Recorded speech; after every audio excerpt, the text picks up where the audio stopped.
so this time, sino pa gusto ng magic? Taas ang paa. Kaya este kamay. Sino pa gusto ng magic? Alright, so this time kids, may papakita ko sa inyo. Ayan, eh. So sino na dito nakakita na nagbabalance ng poste ng Meralco? Nakita na kayo? Hindi ko gagawin yun kasi mahirap yun. Okay? Yung madadali lang syempre. Alright? So this time, kukuha lang ako ng 3 bangkuhan kasi ayan, medyo delikado yung gagawin ko. So, this time kids, huwag nyo itong gagawin sa bahay kasi power missile tick lang ang gumagawa nito. Alright? So this time, this time inaingatan ko lang kayo. Then this time kids, mag-i-start na ako. Papalakpakan nyo lang ako. Okay, example muna ng palakpakan, patingin ako. Okay, plastikan lang, okay lang sa akin. Alright? Okay, mag-balance na ako.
So this time, palakpakan nyo muna si Kuya Ronnie. Malab yung ginagawa niya, ha? So this time, matanong ko lang, sino pwede mag-volunteer yung 2 bata nakaupo ron? No? Sino pwede mag-volunteer yung 2 bata nakaupo?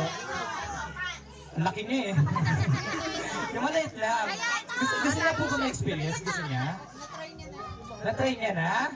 Ay, gusto mo ate? Sa next birthday mo na lang ate, sakit na ng loko eh.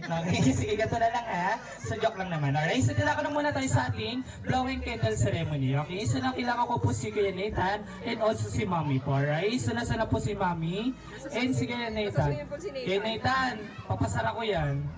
Hindi, joke lang. Dito ko muna kay Nathan, then si Mommy rin po. Pwede po ba ako pakisuyo lang po? Kasi magbo-blow na po siya ng kanyang birthday candle. Then kids, isa pa pala, matanong ko lang, nag-enjoy ba kayo sa Magic? Nag-enjoy kayo? Ayun, thank you, na-appreciate ko sila kuya. Okay, sige, sino nagsabing walang daya yung Magic, nasa kamay? Yun! Sino nagsabing may daya yung Magic, nasa kamay? Kayo pa rin eh. Okay, sige, okay lang yan. So, isa lang masasabi ko sa nagsabing walang daya yung Magic. So, thank you sa inyo kasi na-appreciate mga ginagawa ng mga clowns and magician. Higit sa lahat, isa lang din masasabi ko sa nagsabing may daya po yung Magic. Okay, so di bali na po may daya, bayad na po kami mamaya. Wala na po kayong magagawa. Ha? Thank you na lang din po. Right? Tidak lang, okay? So, wait ko na lang din si Mami he, and also si Kuya Nathan, alright? Para mapaglan na kayo. And then, after nito, kids lang uuwi kasi meron pa tayong activity. So, meron pa tayo dito ang basketball, judo, karate, mga buko, dupang preso, at palayok at pabitin. Alright? Meron din tayong pinyata, at merong night swimming this time, alright? So, may night swimming naman tayo. Okay? So, wait ko na lang din si Mami, and also si Kuya Nathan, alright? Para mapablaw na rin siya ng kanyang birthday ganda. And yun lang naman, alright? So, wait ko na lang kids ha, para tuloy-tuloy tayo, okay? So, nasan po pala si Mami?